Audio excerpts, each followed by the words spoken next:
नागपंचमी की दो अनोखी कहानी। एक गांव में एक किसान रहता था।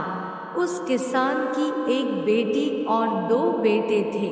किसान बहुत मेहनती था।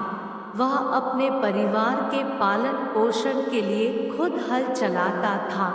एक दिन हल जोतते हुए किसान ने गलती से एक नागिन के अंडों को कुचल दिया और सभी अंडे नष्ट हो गए। नागिन खेत में नहीं थी। जब वह लौटी तो उसे बहुत गुस्सा आया और उसने बदला लेने की ठानी ली।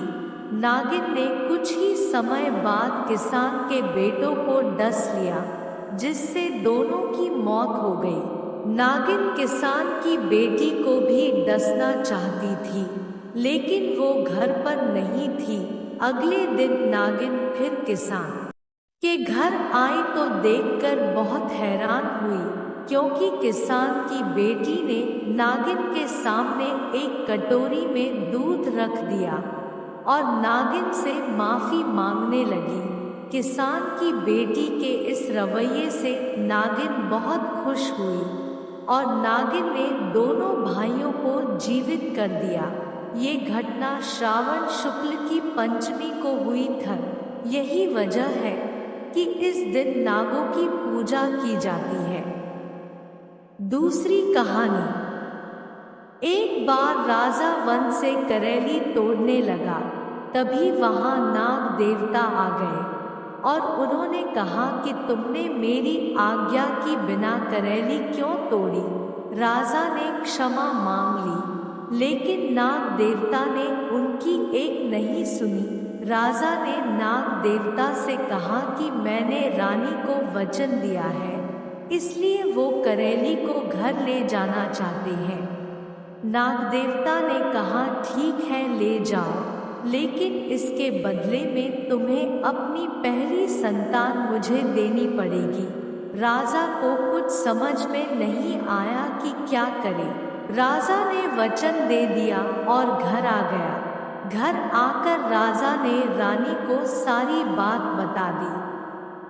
तभी रानी ने एक बेटे और एक बेटी को जन्म दिया। कुछ ही दिनों में नाग राजा के घर संतान लेने पहुंचा।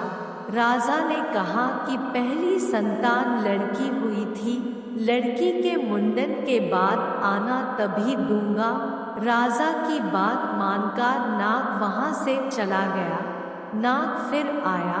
राजा ने नाग को कहा कि शादी के बाद आना, लेकिन नाग ने सोचा कि शादी के बाद तो पिता का पुत्री पर कोई अधिकार ही नहीं रहता, इसलिए नाग ने लड़की को उठा ले जाने की योजना बना ली।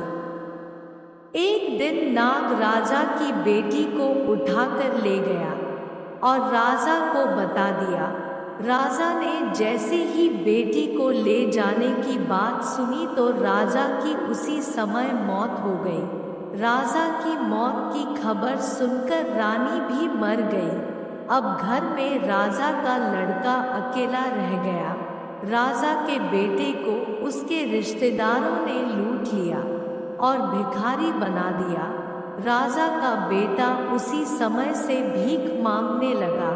एक दिन भीख मांगते हुए राजा का लड़का नाग के घर पहुंचा तो उसकी बहन ने उसे पहचान लिया और फिर दोनों भाई बहन प्रेम पूर्वक रहने लगे। तभी से नाग पंचमी का त्योहार मनाया जाता है। दोस्तों, अगर आपको नागपंचमी की ये कहानी अच्छी लगी हो तो वीडियो को लाइक करके चैनल को सब्सक्राइब कर ले, जिससे हमारी आने वाली सारी वीडियो आप तक पहुंच सके। और कमेंट में हर हर महादेव जरूर लिखें। धन्यवाद।